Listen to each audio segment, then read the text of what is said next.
ক্ষমতা পেয়েই মুসলমান হত্যা বিজেপির। পশ্চিমবঙ্গ জ্বালিয়ে দিচ্ছে শুভেন্দুর বিজেপি।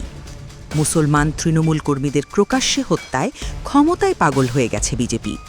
হত্যা করা হচ্ছে মুসলমানদের। পশ্চিমবঙ্গে এখনও সহিংসতা চালিয়েই যাচ্ছে গেরুয়া বাহিনী। তৃণমূল কংগ্রেসের পার্টি অফিস দখল, ভাঙচুর, এমনকি খুনের মহোৎসবে মেতে উঠেছে তারা। বিধানসভা নির্বাচনে ঐতিহাসিক বিজয়ের পর বিজেপির শীর্ষ নেতা মোদির দেওয়া বদলা নয় বদল চাই স্লোগানটি যেন এখন চরম উপহাসে পরিণত হয়েছে। ক্ষমতার পালাবদলের সঙ্গে সঙ্গেই গোটা পশ্চিমবঙ্গ এখন জ্বলছে রাজনৈতিক প্রতিহিংসা ও উগ্র আধিপত্য বিস্তারের লেলিহান শিখায়। রক্তের দাগ শুকাতে না শুকাতেই রাজ্যে শুরু হয়েছে লাশের রাজনীতি।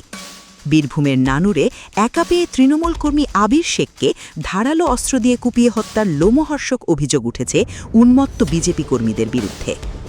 এই নির্মম হত্যাকাণ্ড প্রমাণ করে ক্ষমতার দম্ভে উগ্র রাজনীতির বিষবাষ্প কতটা ভয়াবহ রূপ নিয়েছে। তবে এই রক্তক্ষয়ী খেলায় কেবল এক পক্ষই শিকার হচ্ছে না।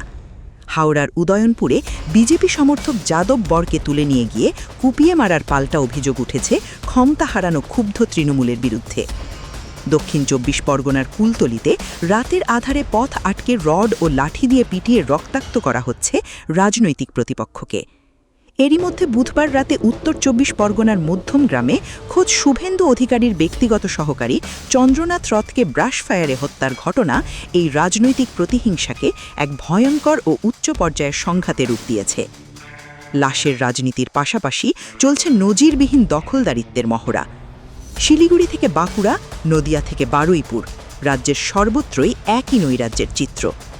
নদিয়ার কৃষ্ণনগরের বাদগুল্লা মোড়ে তৃণমূল কার্যালয়ে আগুন দেওয়া হচ্ছে, আর অভিযোগ উঠেছে পুলিশ সেখানে দাঁড়িয়ে নীরব দর্শকের ভূমিকা পালন করছে। বারুইপুরের চম্পাহাটি থেকে শুরু করে শিলিগুড়ির ৩৩ নম্বর ওয়ার্ডে তৃণমূল কার্যালয় ভেঙে গুড়িয়ে সেখানে রাতারাতি উড়ানো হচ্ছে গেরুয়া পতাকা। এমনকি শিক্ষাঙ্গনও এই আগ্রাসন থেকে রেহাই পাচ্ছে না। বাঁকুড়ায় বিভিন্ন কলেজের ছাত্র সংসদের দখল নিচ্ছে বিজেপির ছাত্র সংগঠন এবিভিপি।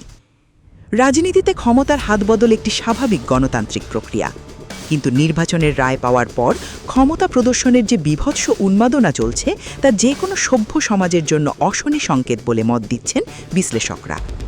ক্ষমতা পেয়েই কি তবে আইনের শাসনকে বুড়ো আঙ্গুল দেখিয়ে পুরো রাজ্যকে এক ভয়ঙ্কর গৃহযুদ্ধের দিকে ঠেলে দিচ্ছে মোদির গেরুয়া শিবির? জ্বলন্ত পশ্চিমবঙ্গের এই বাস্তবতা প্রমাণ করে ক্ষমতার নেশায় অন্ধ রাজনীতিতে সাধারণ মানুষের জীবনের কোনো মূল্য নেই। জাইমা রুমিন, নিউজ ডেস্ক।